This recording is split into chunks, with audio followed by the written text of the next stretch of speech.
కానీ మీకు దబాయించమని మీకు ఒత్తిడి ఉండొచ్చు కాదని నేను అంటలేను. కానీ ఎంత ఒత్తిడి ఉన్నా ఏమున్నా పోలీసు సోదరులు నేను ఒకటే పెడతా ఉన్నా, పారదర్శకంగా పనిచేయాలి, మంచిగా పనిచేయాలి, పద్ధతిగా పనిచేయాలి. తప్పు మారుంటే మా మీద కేసు పెట్టండి, తప్పు కాంగ్రెస్ వాళ్ళు ఉంటే కాంగ్రెస్ వాళ్ళు కేసు పెట్టండి.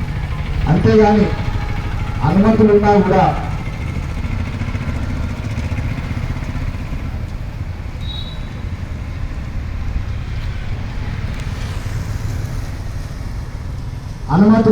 అసిస్టెంట్ రిటర్నింగ్ ఆఫీసర్ నుంచి అనుమతులున్నా కూడా వచ్చి మా టెంట్లు వీకేసుడు, ఇక్కడ వచ్చి మా దీక్ష కార్యక్రమాన్ని డిస్టర్బ్ చేసుడు, ఇటువంటి పనులు చేసుడు మీకు మంచిది కాదు. మీ డిపార్ట్మెంట్కి ఉండేటటువంటి పేరు చెడిపోతుంది. మీరు ఒకరో ఇద్దరు సిఐఓ ఎస్ఐ చేయబట్టి రాష్ట్ర వ్యాప్తంగా పోలీసులను అందరినీ కూడా అనుమానించే పరిస్థితి వస్తుంది. అధికార పార్టీకి మీరు కొమ్ము కాస్తున్నారు, తొత్తులుగా మారిండు, స్వామి భక్తి ప్రదర్శిస్తున్నారని చెప్పి అంతటా కూడా సిఐలను ఎస్ఐలను అందరూ అనుమానపడేటటువంటి పరిస్థితి వస్తే అది మీ డిపార్ట్మెంట్కి శోభన లేదు, అది మంచిది కాదు. ఈ చెన్నూరు సిఐ అంటే ఆయన కూడా బాగా ఎక్కువ తక్కువ చేస్తున్నారు. మా వాళ్ళందరూ చెప్తా ఉన్నారు. సిఐ గారికి నేను విజ్ఞప్తి చేస్తూ ఉన్నా, నువ్వు నా సోదరుని, నీ ముఖం తెలియదు, నాకు నీ పేరు తెలియదు, నేను జూలై 10 ఎక్కడికి వెళ్ళి వచ్చినా ఏదో వివేక్ తెచ్చుకున్నాడు కావచ్చు, లేకపోతే వివేక్ దగ్గర ఉండేటప్పుడు ఎవరైనా చెప్తే ఆయన పెట్టుకోవచ్చు. సరే మంచిదే, వాళ్ళు తెచ్చుకున్నందుకు వాళ్ళు పెట్టుకున్నందుకు నువ్వు కొంచెం వాళ్ళ కోసం ఏమైనా లిఫ్ట్ చేయగలి మరీ అబ్నార్మల్గా పోయి మరీ దుర్మార్గంగా పోయి మా వాళ్ళని ఎక్కడికక్కడ కేసులు పెట్టుడు, మా భారతక్క లాంటి వాళ్ళని గంటలు సమ్మక్క జాతర పోయేది ఉందన్న పోలీస్ స్టేషన్లో పొద్దుగల సాయంత్రం దాకా ఉంచుడు, అదేవిధంగా మా వాళ్ళ మీద సోషల్ మీడియా పోస్టులు పెట్టి పిలిపించి బెదిరించుడు, బైకుల మీద పోయేటోళ్ళని మా వాళ్ళని సంగతి చెప్తామని బెదిరించుడు, మా వాళ్ళందరినీ బయట వారు చేస్తే నేను ఇలా సోదరుడు నీకు ఒకటే మాట చెప్తా ఉన్నా, అధికారం ఇవ్వడానికి శాశ్వతం కాదు. నా వయసు 40 ఏళ్ళు, ఇంకా 30 ఏళ్ళు నేను రాజకీయాలలో ఉంటా,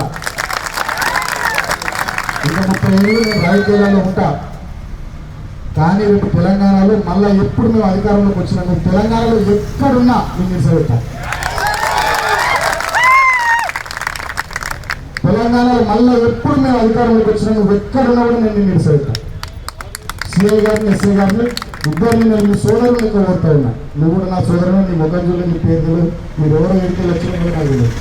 కాకపోతే మీరు పద్ధతి ఉండదు, పారదర్శకంగా ఉండదు, మంచిగా ఉండదు. అంతే తప్ప మా వాళ్ళని బెదిరించుడు, మా వాళ్ళని దబాయించుడు, మా వాళ్ళ మీద ఇష్టం వచ్చినట్టు వేసి స్వామి భక్తి ప్రదర్శిస్తే డెఫినెట్గా ఇప్పుడు మాకు అధికారం లేకపోవచ్చు, కానీ మాకు కూడా కోర్టులు ఉన్నాయి, న్యాయ వ్యవస్థ మీద నమ్మకం ఉంది, కోర్టులను ఆశ్రయిస్తాం.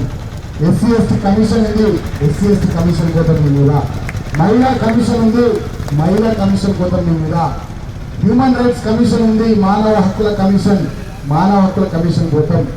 నువ్వు అధికార పార్టీకి కొమ్ము రాస్తున్నావు. ఇప్పుడు ఎన్నికల కోడ్ ఉంది, ఎలక్షన్ కమిషన్ కూడా నేను కంప్లైంట్ ఇస్తాం. గుర్తుపెట్టుకో, మీరు అత్యుత్సాహాన్ని ప్రదర్శించి స్వామి భక్తి ప్రదర్శిస్తే మీ పని మీరు చేసుకోండి, మేమేమన్నాం. కానీ మరి మా కార్యకర్తలు, నాయకుల్ని ఇబ్బంది పెట్టేటట్టు చేస్తే మాత్రం డెఫినెట్గా మేము కూడా గట్టి ఉంటాం. భయపడేటోళ్ళం కాదు, అదిరేటోళ్ళం కాదు, బెదిరేటోళ్ళం కాదు. నేను అధికారులందరూ కూడా కోరుతా ఉన్నా, విజ్ఞప్తి చేస్తూ ఉన్నా, మీరు పారదర్శకంగా పనిచేయండి. రాజకీయాలు మాట్లాడుకుంటాయి, కాంగ్రెస్ పార్టీలకు రాజకీయాలు మాట్లాడుతాయి.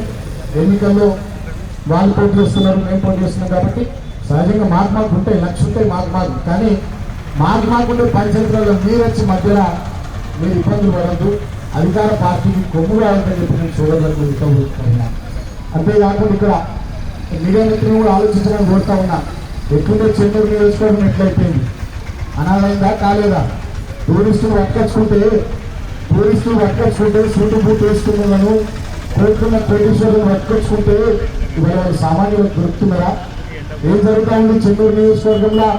గతంలో మనం 1657 కోట్లతో 1,00,000 ఎకరాలకు నీళ్ళు ఇచ్చే చెన్నూరు ఎత్తిపోతల పథకం కూడా నేను నియోజకవర్గ ప్రజానికానికి విజ్ఞప్తి చేస్తూ ఉన్నా. మా అభ్యర్థి పెద్దపల్లి నుంచి కొప్పలీశ్వర్ గారు, కేసీఆర్ గారు నిర్ణయించినటువంటి అభ్యర్థి సౌమ్యుడు, వారిని మంచి మెజార్టీతో నియోజకవర్గ ప్రజలు ఆశీర్వదించాలి. సింగరేణి గని కార్మికుడు వారు. ఇక్కడ ఆగర్భ శ్రీమంతుడు కాంగ్రెస్ వైపు ఉంటే సింగరేణి గని కార్మికుడు మా బీఆర్ఎస్ వైపు ఉన్నాడు. ఈశ్వరుడు మా దిక్కుంటే కోటీశ్వరుడు అటు దిక్కున్నాడు.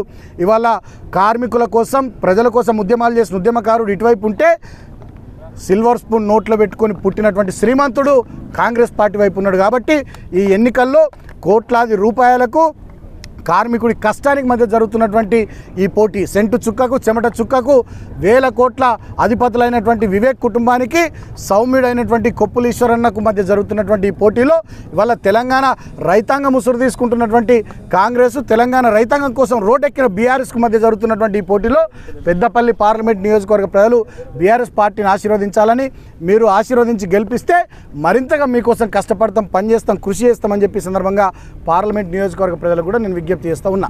Thank you. చెన్నూరు అసెంబ్లీ నియోజకవర్గ కేంద్రంలో పెద్దలు బీఆర్ఎస్ పార్టీ వ్యవస్థాపక అధ్యక్షులు కేసీఆర్ గారు తెలంగాణ రైతాంగానికి సంబంధించి పలు కార్యక్రమాలు ఈ రాష్ట్ర ప్రభుత్వం తీసుకోవాలనే ఆలోచనతో రైతు దీక్షకు పిలుపునియడం జరిగింది. దాంట్లో భాగంగా ఈ రైతు దీక్ష కార్యక్రమాన్ని ఇక్కడ చేపట్టినాం. దీనికి మాజీ మంత్రివర్యులు మా పెద్దపల్లి పార్లమెంట్ నియోజకవర్గ బీఆర్ఎస్ పార్టీ అభ్యర్థి కొప్పుల ఈశ్వర్ గారితో పాటు చాలామంది మా ప్రజాప్రతినిధులు, నాయకులు, మాజీ ప్రజాప్రతినిధులు, కార్యకర్తలు, యువకులు, సోషల్ మీడియా వారియర్స్ అందరూ కూడా హాజరు కావడం జరిగింది. చెన్నూరు వేదికగా మేము రాష్ట్ర ప్రభుత్వాన్ని డిమాండ్ చేస్తూ ఉన్నాం. ఈ యాసంగి సీజన్లో దాదాపు 20 లక్షల ఎకరాల వరకు పంటలు ఎండిపోయినాయి. ఎండిపోయిన ప్రతి పంటకు సంబంధించినటువంటి ప్రతి ఎకరానికి 25,000 రూపాయల చొప్పున నష్టపరిహారం, ఆ కంపెన్సేషన్ రైతు కుటుంబానికి ఇవ్వాలి. 2 లక్షల రుణమాఫీ మీరు చేస్తామని ఏదైతే మాట ఇచ్చినారో 2 లక్షల రుణమాఫీ చేయాలి. అదేవిధంగా కడుపు నిండా రైతాంగానికి 24 గంటల ఉచిత కరెంట్ ఇవ్వాలి. రైతు భరోసా కింద మీరు ఇస్తామన్న 15,000 రూపాయలు ప్రతి ఎకరానికి కౌలు రైతులతో సహా దాన్ని ఇవ్వాలి. మీరు గతంలో హామీ ఇచ్చినట్టుగా వడ్లు ప్రతి క్వింటాల్కు మద్దతు ధర మీద బోనస్ 500 రూపాయల చొప్పున చెల్లించాలి. అంతేకాకుండా వడ్ల కొనుగోలు కేంద్రాలు ఈ మధ్య రద్దు చేస్తున్నారు. గతంలో ఉన్నట్టుగానే వడ్ల కొనుగోలు కేంద్రాలను ఉంచి వడ్లు యాసంగి సీజన్కి సంబంధించి కోతలు స్టార్ట్ అయినాయి కాబట్టి వడ్లను కొనాలని చెప్పి మేము ఈ రాష్ట్ర ప్రభుత్వాన్ని డిమాండ్ చేస్తూ ఉన్నాం. ఇవాళ దుర్మార్గం ఏంటంటే నిన్న 41 డిగ్రీల ఎండలో కేసీఆర్ గారు 70 ఏళ్ళ వయసులో కాలు బాగా లేకున్నా, ఆరోగ్యం బాగా లేకున్నా కట్టె పట్టుకొని 12 గంటల పాటు కరీంనగర్ జిల్లా, రాజన్న సిరిసిల్ల జిల్లా రైతుల దగ్గరికి పొలం బాటకి వెళ్ళి ఎండిపోయినటువంటి పంటల్ని కేసీఆర్ గారు చూసి రైతులకు ధైర్యాన్ని నింపి కొట్లాడదాం, పోరాటం చేద్దాం, ఏం కాదు మీరు ధైర్యంగా ఉండండి అని ఆత్మస్థైర్యాన్ని నూరిపోస్తే ఈ ముఖ్యమంత్రి రేవంత్ రెడ్డి, ఈ గుంపు మేస్త్రి మాత్రం ఏసీ గదుల్లో హైదరాబాద్లో మంత్రులు ఆయన అందరూ కూడా కలిసి విహరిస్తున్నారు.